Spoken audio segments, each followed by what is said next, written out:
할렐루야. 우리가 마음의 상처 입는 것과 몸에 병이 나는 것은 언제나 깊은 관계가 있습니다.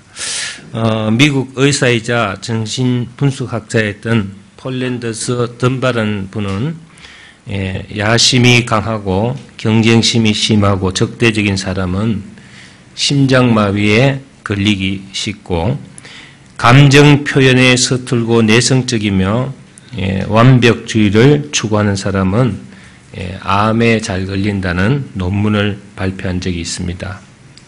그는 또한 걱정거리는 빨리 털어버리고 삶을 즐겁게 살려는 성결한 욕구를 가진 사람만이 100세까지 젊고 건강한 삶을 살아갈 수 있다. 이렇게 발표했습니다.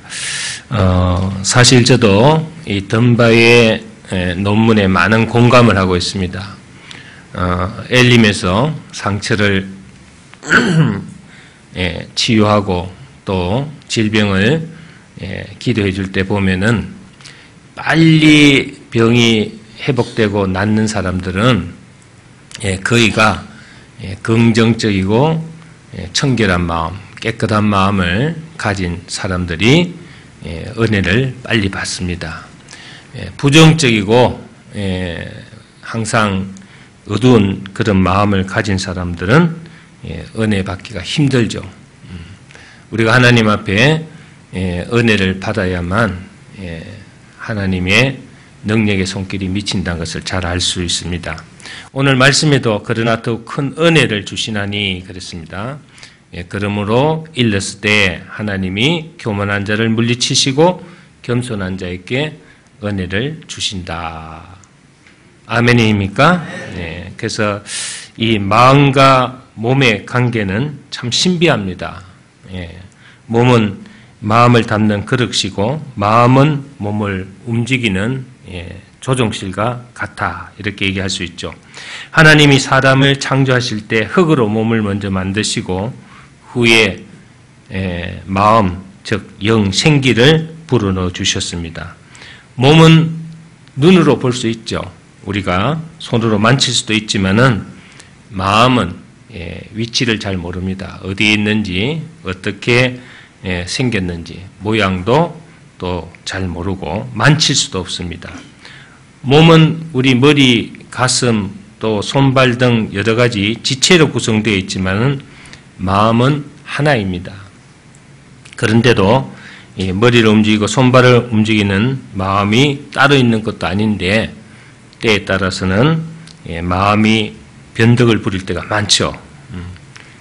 마음이 10개, 20개라면은 아마 우리 지체끼리 전쟁이 일어날 것입니다. 예를 들면 음식을 먹어야 되는데 손을 집어 던져버리고 몸은 가자는데 발이 움직이지 않는다면은 기형도 그런 기형이 없죠. 그래서 내성마비라는 게 바로 그런 겁니다. 머리에서는 돌아가는데 몸의 기능이 따라주지 않는 것을 우리가 내성마비다. 근데 이 마음은요, 하나인데 둘이나 셋으로 나타나는 것을 우리가 심리학적으로 정신분열증이다. 이렇게 얘기하죠. 마음을 논하고 해석하는 것은 쉬운 일이 아닙니다. 지금까지 수많은 학자들이 이 마음이 어디 있느냐, 어떻게 생겼느냐, 이걸 연구를 했지만은 밝혀내지 못했습니다. 어떤 학자는 머리에 있다, 어떤 학자는 가슴에 있다, 이렇게 하기도 합니다. 이유는 우리가 마음은 눈으로 보고 손으로 붙잡을 수 있는 사물이 아니기 때문입니다. 그러나 두 가지 확실한 것은 있죠. 뭐냐 하니까 첫째로 이 마음은 하나님이 만드셨다는 겁니다. 창세기 2장 7절 기록된 사람의 창조 기사를 보면은 흙으로 사람을 지으시고 생기를 그 코에 불어넣으시니 사람이 생명이 된지라 이렇게 얘기했습니다. 영혼, 호흡, 또 기운 이런 마음을 불어넣어 주셨다는 것이죠. 그래서 여기서 말하는 성령은 호흡을 뜻하는 네페시라는 말입니다. 이 네페시 또 하나는 우리가 말과 뜻을 또 생존, 존재를 뜻하는 것을 하야라 그러는데 이것은 무엇을 얘기하느냐 하면 살아있는 존재란 뜻이죠. 하나님이 우리에게 혼적인 마음을 불어넣어 줬을 때 살아있는 존재라는 것. 우리가 또 사람의 생명이 호흡이 끊어지고 혼이 떠나갔을 때를 우리가 죽어 있는 존재, 죽었다고 얘기를 하는 것입니다. 또한 창세기 1장 26절을 보면은 하나님의 현상대로 모양대로 사람을 만드셨다 이렇게 했습니다. 그래서 동물도 생각하고 행동합니다. 보니까 이 앞에 있는 고양이 3마리가 있는데요. 제가 노란 고양이는 이뻐서 먹이를 갖다 주고 쓰다듬었더니 싹 와가지고 애교를 부려요. 아, 이 사람은 좋은 사람. 까만 고양이는 보기만 하면 도망다니고 피해서 한 번은 발로 걷어찼더니 그 다음부터는 나만 나타나면 꼬리를 딱 그냥 감추고 숨어버려요.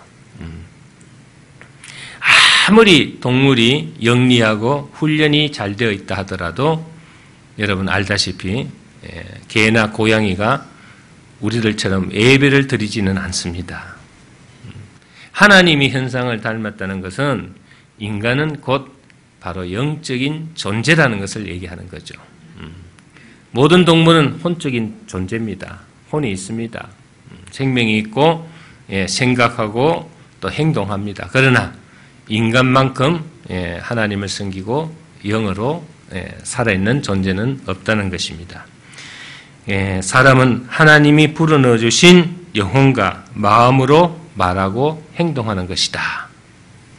자, 또 하나는 뭐냐 하니까 마음은 사람의 몸 안에 있다는 것입니다. 몸 안에 있으면서 각 지체를 조정하고 통제합니다. 마음이 만약 몸 밖으로 뛰쳐나가서 제멋대로 움직인다면 큰일 납니다. 하나님이 흙으로 사람을 지으시고 생기를 몸 안에 불어넣어 주셨다는 점을 우리가 주목해야 되겠다. 그래서 이 두 가지는 확실하다는 것을 우리가 알아야 되겠습니다. 오늘 본문에 보니까 큰 은혜를 주시나니 그랬습니다. 이 큰 은혜를 받으려면은 오늘 말씀처럼 우리가 성결한 마음을 가져야 되겠다. 첫째는 오늘 뭐라 그랬냐니까 교만한 자를 물리치시고 겸손한 자에게 은혜를 주신다. 아멘입니까? 교만은 뭡니까? 교만은 남을 업심여기고 무시하고 비웃는 것을 우리가 교만이다. 자신의 우울성을 드러내는 것을 의미하는 겁니다. 인간은 상대적인 존재이죠. 남이 무시하고 나를 업신여기면은 기분이 나쁘고 상처를 받게 됩니다. 예를 들어서 자신이 지식이나 학벌이 남보다 좀 뛰어나다. 이러면은 교만에 빠진 사람들이 많습니다. 우리가 가끔 누구와 다투다가 그런 말을 하죠. 이 무식한 거. 이것은 자기의 지식을 드러내는 거죠. 또 조금 남보다 아는 게 좀 더 있다 해서 아는 체 하는 사람들, 무슨 일이든 간에 아는 체 하는 사람들, 이런 사람들이 교만한 거죠. 자신보다 더 공부를 많이 하고 학벌이 더 좋은 사람들이 이 세상에 정말 널려 있습니다. 아는 사람들 많습니다. 자신이 가장 아름답고 고상하다면 고상하다고 생각하는 교만한 사람이 많습니다. 공주병에 걸린 사람들 많죠. 그래서 자기가 이 세상에서 제일 잘 나가. 노래도 있지 않습니까? 내가 제일 잘 나가. 바로 이 교만한 겁니다. 그러나 우리 주변만 해도 더 아름답고 고상한 사람들 많습니다. 여러분 저 여자보다 더 아름다운 여자가 없을 것이다. 이렇게 생각해도 또 나중에 보면 더 이쁜 사람 있고, 저 사람 정말 많이 아는 것 같은데 자기보다 더 아는 사람이 많습니다. 돈이 많고 재산이 많은 부자라고 교만하지만은 또 돈 많고 재산 많은 사람들이 있습니다. 여러분, 중국 부자들 어마어마한 부자입니다. 우리나라 부자 아무것도 아닙니다. 얼마나 부자인지, 부자들이 많은지 우리는 무시했죠. 그동안 교만했습니다. 중국, 아이고 우리보다 한참 뒤뜰에 우리 70년대야 이랬는데 지금은 우리보다 지금 앞서 나가고 있습니다. 중국은 참 이상한 나라입니다. 인공위성 달나라까지 가는 또 뭐 우주를 정복하는 그런 로켓들을 띄우는 나라이면서도 아직도 시골에 가면은 리어커를 끌고 소달구지가 다니고 이런 정말 극과 극의 상태에 있습니다. 우리나라 제주도의 호화주택, 전원주택 70%가 지금 중국 사람이 다 소유권을 가지고 있다고 합니다. 그만큼 중국 사람들이 부자예요. 우리가 예전에 중국 여행 가서 그들 보고 무시했던 거, 업신여겼던 거, 이 바로 교만입니다.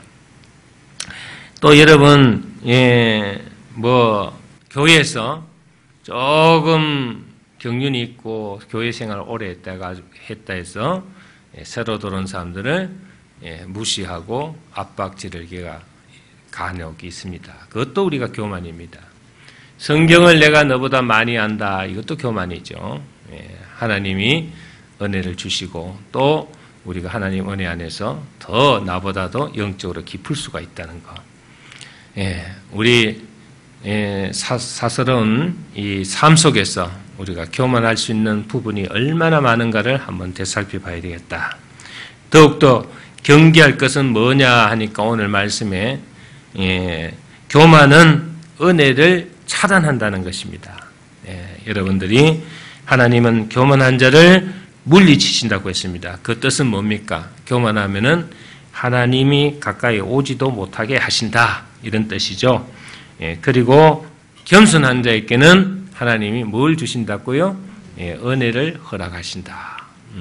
그래서 이제 이게 무서운 거예요.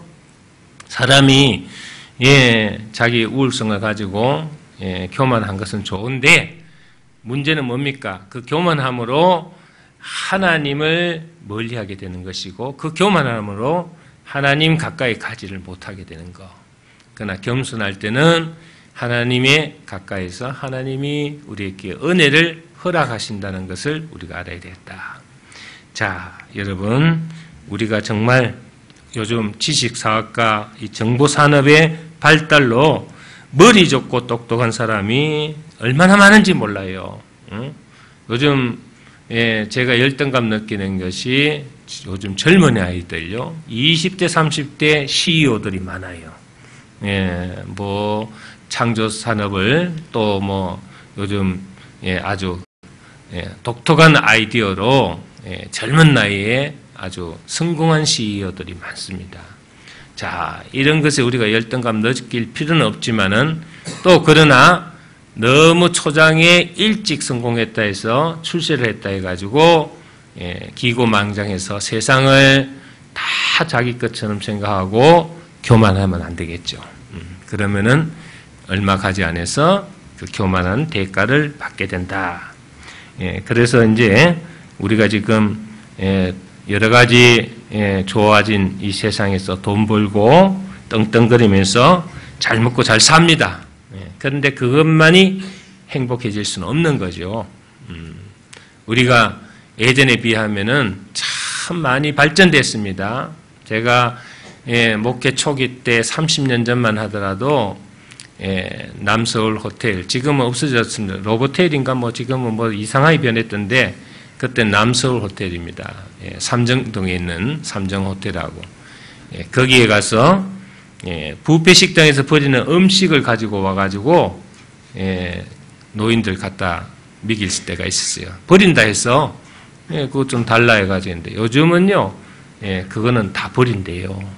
가지고 갈 수가 없대요. 그것뿐만 아니고 제 어릴 때만 하더라도 도시락을 못 사가 와가지고 점심때 되면은 수도가에 나가 앉아있는 아이들이 많았어요. 그래서 제가 어릴 때 도시락을 2개, 3개씩 사갈 때가 많았습니다. 같이 공부하는 짝치가 가난해서 도시락을 못 사가오는 경우가 많았거든요. 그럴 때 우리가 진짜 뭐 지금 아이들 들으면은 호랑이 담배 피던 시절 얘기 같지만은 그때 먹을 거리가 없어가지고 정말 우리는 그때 참 사탕 하나만 있어도 행복하고 감사했는데 요즘 아이들은 정말 오히려 먹는 것에 기피증을 갖고 있을 만큼 그렇게 잘 먹는다 이거죠. 세상이 이렇게 많이 변하고 잘 살고 행복해지고 모든 것이 부유해졌는데 통계청에 따르니까 자살률이요 2000년대는 초만 하더라도 7,000명이었는데 어제 제가 인터넷에서 2014년, 2015년들 통계청 자살률을 한번 조사를 해봤더니요 숫자는 안 나오는데요 약 2만 명 내지 3만 명 이렇게 나와 있더라고요. 한 3배, 4배 불었습니다. 여러분 왜 이렇게 자꾸 발전하고 이렇게 좋아졌는데 자꾸 이렇게 자살하는 사람이 많을까? 이거는 우리가 여러분 잘 알다시피 우울한 시대, 이걸 영어로 우리가 글루미 제네레이션이라죠. 우울한 시대에 살고 있다. 우리가 이 우울한 시대에서 지금 어두운 마음을 가지고 살고 있기 때문이다. 빛을 받아서 밝은 마음으로 살지 못하고 우울한 시대, 무한 경쟁 시대에서 자꾸 상대적인 박탈감, 남들이 잘 되는 것을 보고 열등감을 갖거나 또 조금 잘 되면 우울감을 가지고 남을 짓누르는 그런 교만한 시대에 우리가 살고 있다는 것. 우리가 무엇을 하든 간에 교만해서는 안 되겠다.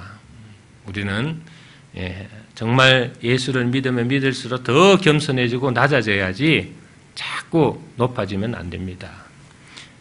어느 일간지 기사에 의하면은요, 미국 같은 경우에 잠 못 자는 사람들이 엄청 많답니다. 괴로운 밤을 지낸 사람이 너무 많아가지고 수면센터가, 수면 클리닉이 미국 전역에 수만 개가 생겼다고요. 수만 개요. 정말로 놀라운 일입니다. 그래가지고 이 불면증 환자들을 겨냥한 수면 경제를 하죠. 수면 경제가 한 해 200억 달러, 우리나라 돈으로 약 18조 3천억 정도 되는 돈들이 매년 소비하고 있다는 거예요. 그래서 뭐 허브 침대가 막 아주 그냥 불티나게 팔리고요. 그 외에 뭐 부족도 팔리고 뭐 잠잘 온다는 그런 여러 가지 뭐 수면 베개라든가 뭐 수면 침대라든가 이런 것들이 잘 팔린다 그래요. 지난 한 해 동안 팔린 수면제만 하더라도 약 600만 건의 처방전이 발급되었다 그래요. 그래서 40억 달러의 그 수면제가 팔렸다고 합니다. 얼마나 놀라운 숫자인지 모릅니다. 우리나라도 뭐 졸피엠인지 뭔지 요즘 유행해가지고 그게 없어서 못 산다고 하더라고요. 중국에서 가짜 수면제가 막 그냥 몇 톤씩 들어온다고 그러는데 그만큼 우리나라에도 잠 못 이루는 사람들이 너무 많다는 거예요. 잠 못 이루는 사람들이. 밤에 왜 잠을 못 이룰까요? 여러분, 우리가 만나면은 기독교인들은 샬롬 그럽니다. 샬롬이 뭡니까? 평화지 않습니까? 평화. 이걸 우리가 이것은 하나님이 주시는 평화를 우리가 샬롬이라고 그래요. 평화는 하늘 위에서 내려온다. 평화, 하늘 위에서 내려오네. 여러분들이 정말로 이 평강을 누리는 삶을 살고 잠자자고 걱정 없이 살려면은 하나님을 잘 믿어야 됩니다. 할렐루야. 인간은 자신의 한계를 깨닫고 겸손해질 때 행복하다. 우리가 정말 잠 못 자고 밥 못 먹을 정도로 걱정 근심이 있다면은 이것은 내 영역이 아니라는 것을 알아야 돼요. 이것은 하나님의 영역이라는 것을 알고 맡길 줄 알아야 된다 이거죠. 자기가 해결할 수 있으면 왜 잠을 못 자고 왜 밥을 못 먹습니까? 자기 능력으로 해결이 안 되니까 밥을 못 먹고 잠을 못 자는 거 아닙니까? 그럴 때는 여러분들의 손에서 해결이 안 된다는 걸 알고 하나님 앞에 무릎을 꿇는 그 겸손함이 있어야 되겠다. 그래서 이 겸손은 은혜의 통로이다. 이스라엘 초대왕의 민선왕이었던 사울 왕은요, 교만에 빠져서 파멸했고 다윗은 하나님이 선택한 사람이죠. 하나님이 오죽하면 내 마음에 합한 사람이라고 얘기했겠어요. 이 다윗은 항상 겸손했기 때문에 40년간 길고 긴 세월 동안 하나님이 은혜의 손길로 붙들어 주셨다는 사실을 우리가 알아야겠다. 우리도 우리의 경우도 마찬가지입니다. 교만하면 은혜를 받고 축복 가운데 살아가지만은 겸손하면은 축복이 떠나버리지만은 겸손하면은 하나님이 은혜가 차고 넘치도록 도와주신다는 사실을 인지하시기 바랍니다. 자, 그 다음에 7절 한번 보세요. 7절 보니까 그런즉 너희는 하나님께 복종할지어다 마귀를 대적하라 그리하면 너를 피하리라 그랬습니다. 오늘 복종이란 말요. 이 복종이란 말은 종이 자세를 낮추고 두 무릎을 꿇고 주인을 섬기듯이 자신을 낮추고 하나님께 복종하는 것입니다. 순종이죠, 순종. 정말 우리가 매주 이렇게 주일마다 예배를 드리면서 여러분들이 항상 되돌아봐야 되는 것은 뭐냐? 내가 정말 하나님 말씀에 순종하고 사는가? 한번 여러분들이 생각해 보셔야 됩니다. 하나님께 복종해야 할 이유가 있습니다. 그것은 우리를 지으신 하나님. 그런데 마귀는 쉬지 않고 그 사실을 우리에게 부정하고 있습니다. 뭐라 그럽니까? 세상도 인간도 저절로 생겨났다. 그래서 인간은 얼마든지 진화될 수 있고 새로운 생명을 창조할 수 있고 개조할 수도 있다.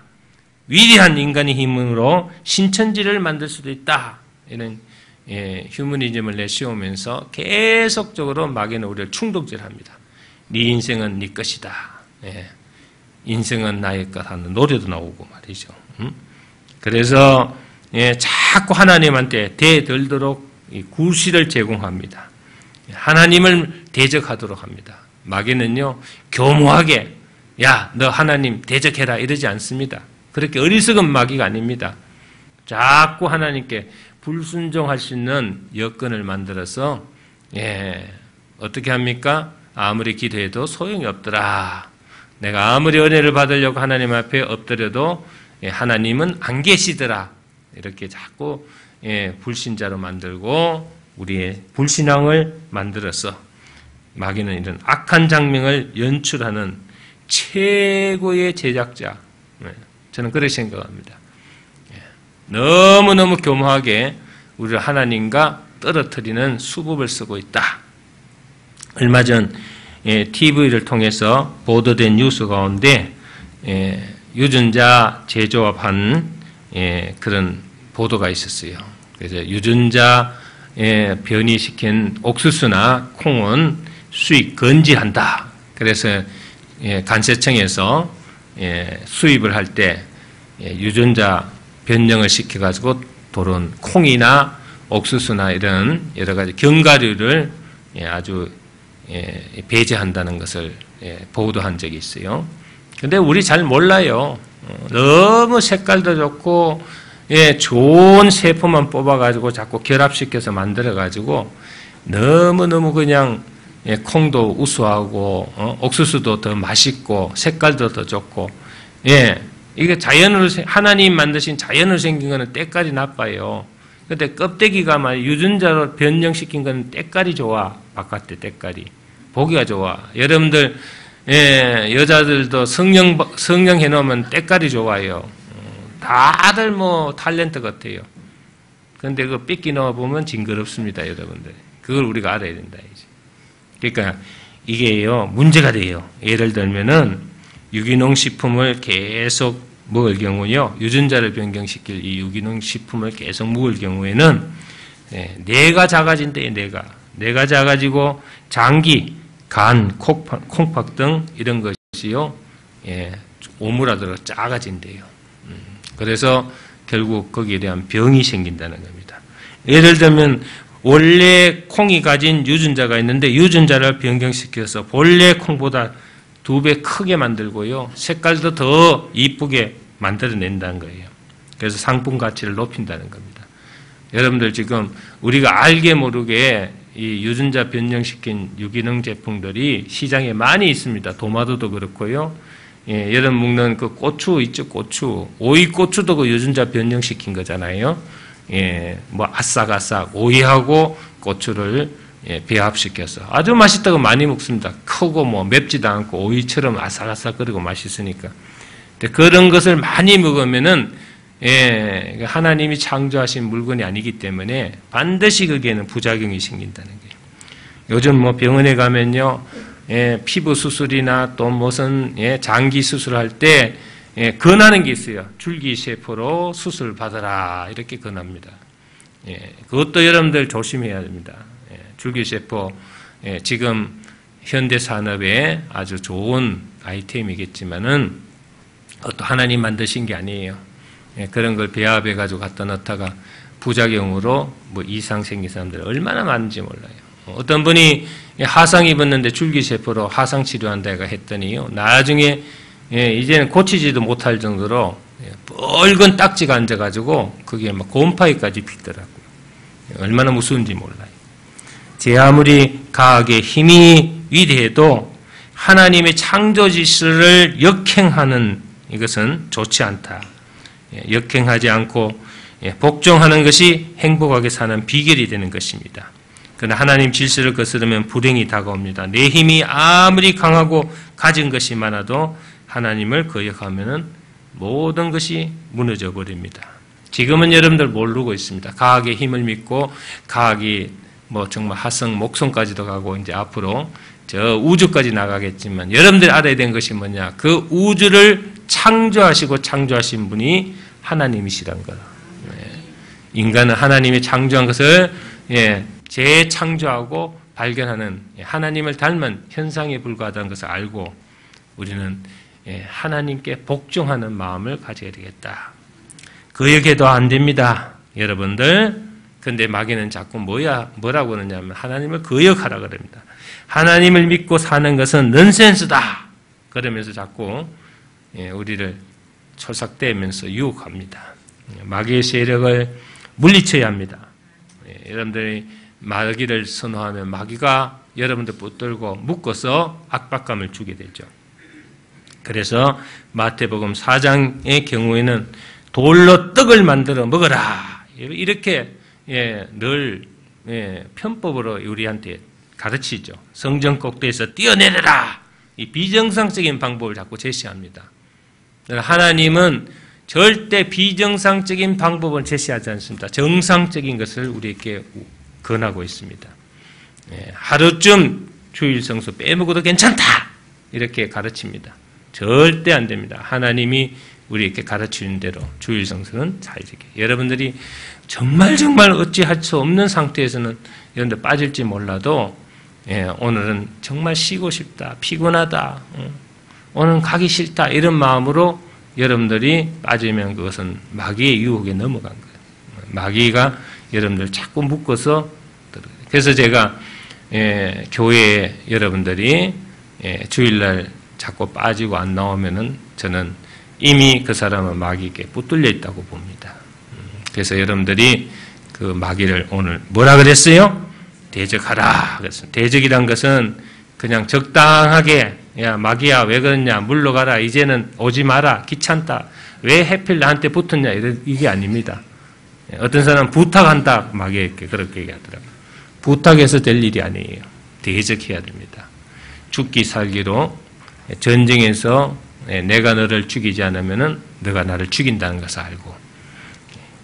자, 마지막에 8절 끝을 보면은 두 마음을 품은 자들아 마음을 성결하게 하라. 그래서 오늘 이게 오늘 하나님 우리에게 주시는 강력한 메시지임을 믿습니다. 여러분들 두 마음이 된 것은 뭡니까? 분열 현상이 일어났다는 것을 의미합니다. 그래서 오늘 갈까 말까 그러다가 하루 쉬자 이게 마귀한테 넘어간 거죠. 할까 말까 어디 가면은 또 왜 왔지 하고 항상 마음의 분열 상태, 두 가지 마음, 세 가지 마음을 뭐라 그럽니까? 우리는 정신분열이라고, 심리학적으로 정신분열. 그러나 우리 영적으로는 이거는 마귀가 주는 마음, 양신의 역사가 일어나는 것을 얘기하는 것이다. 두 마음이란 본래 하나님이 몸속에 불어넣어 주신 마음 외에 다른 마음이 침범했다는 겁니다. 순종하는 마음, 따르는 마음, 깨끗한 마음, 이 성결한 마음은 하나님이 주신 마음입니다. 그러나 거역하는 마음, 교만한 마음, 대드는 마음은 마귀가 집어넣어준 마음이다. 이 두 마음이 내 속에 자리를 잡고 있으면은 여러분들은 헷갈리고 오락가락하는 분열 현상이 일어나는 것이다. 정신분열이 일어나면 말하는 것과 생각하는 것 그리고 행동하는 것이 비정상적으로 변하게 되죠. 이게 이제 여러분들이 주의해야 될 문제다. 제가 산후 우울증에 걸린 엄마들을 몇 번 만난 적이 있어요.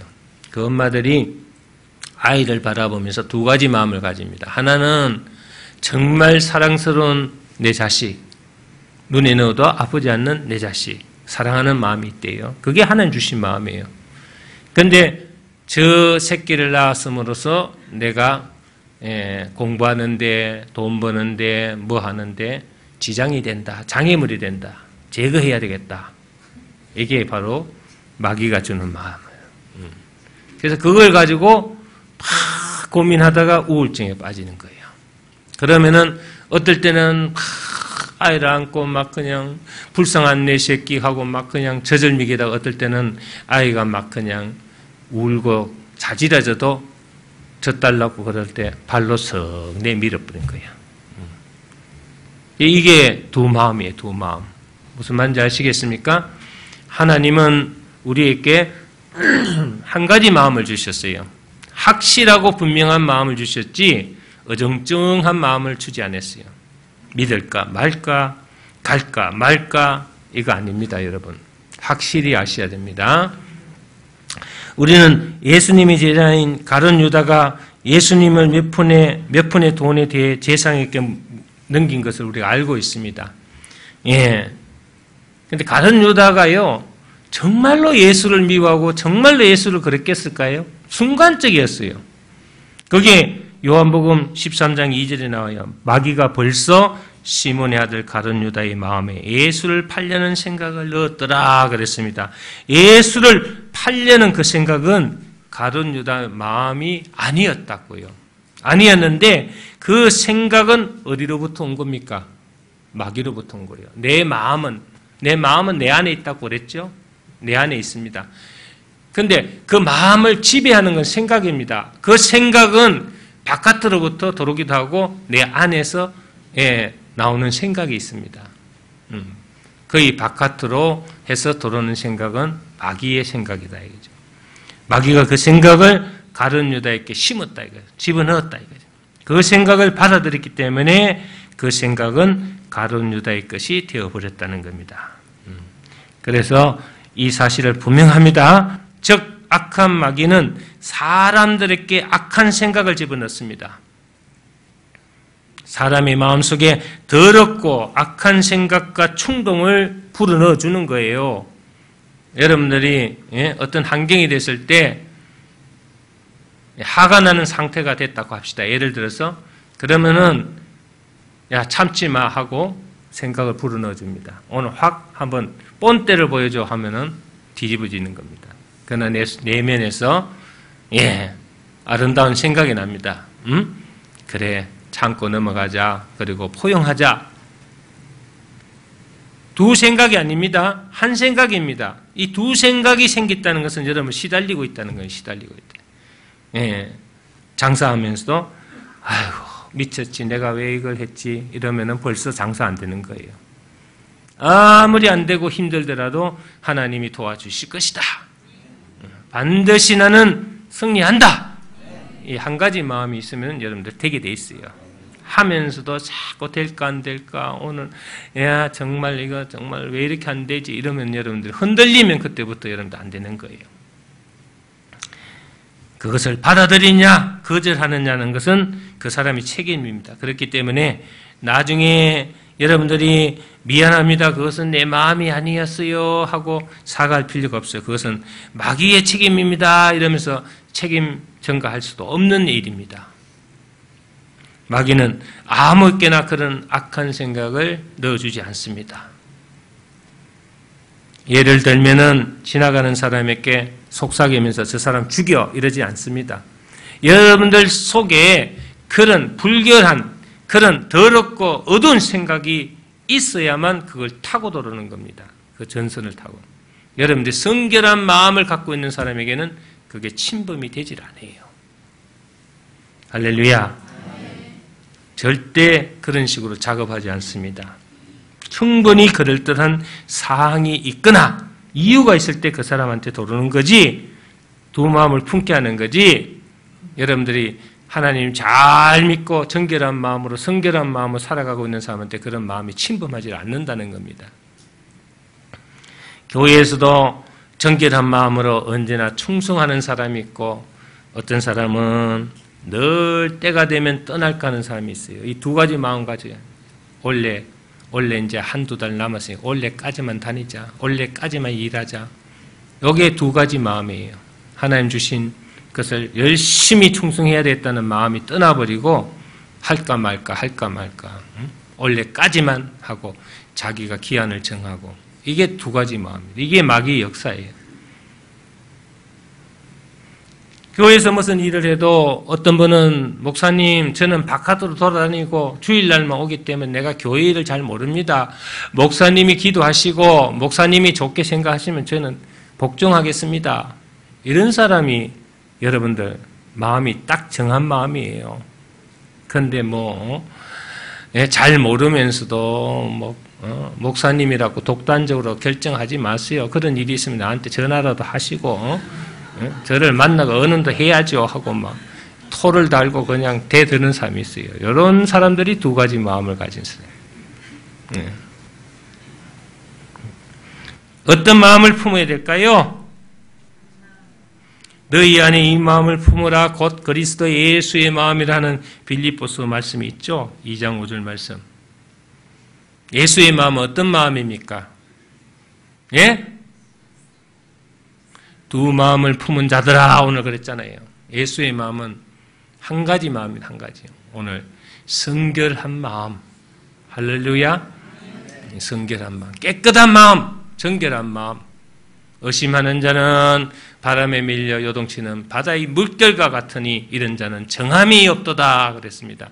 한번 딱 믿으면은 절대 흔들리지 않고 자르나 우르나 흔들리지 않고 언제까지나 주님 앞에 여러분들이 복종하고 정결한 마음으로 정한 마음으로 나오는 것을 우리가 성결한 마음이다. 그렇습니다. 이처럼 여러분들 어지러진 마음, 또 상한 마음, 모난 마음, 굴절된 마음, 대드는 마음, 이유를 다는 마음, 토다는 마음, 이런 거 다 여러분들 흔들려서 그래요. 다 얘기를 해보면요, 여러분 마음이 왔다 갔다 하는 사람들이 있어요. 이런 사람들은 은혜에 이르지 못한다 이거죠. 죽으나 사나 그냥 정한 마음으로 한 길을 보고, 비가 오나 눈이 오나 바람이 부나 폭풍이 몰아치나 오직 예수는 내 생명. 할렐루야. 저는 옛날에 예수 생명 내 생명, 예수 죽음 내 죽음, 예수 부활 내 부활 이거 외치고 다녔어요. 10년 동안 외치고 다녀가지고 입에 베겼어요. 한번 따라할까요? 예수 생명, 내 생명, 예수 부활, 내 부활. 할렐루야. 믿습니까? 여기서 벗어나지 않기를 바랍니다. 여러분들이 정말 예수님의 성결한 마음을 품으시길 주의 이름으로 축원합니다.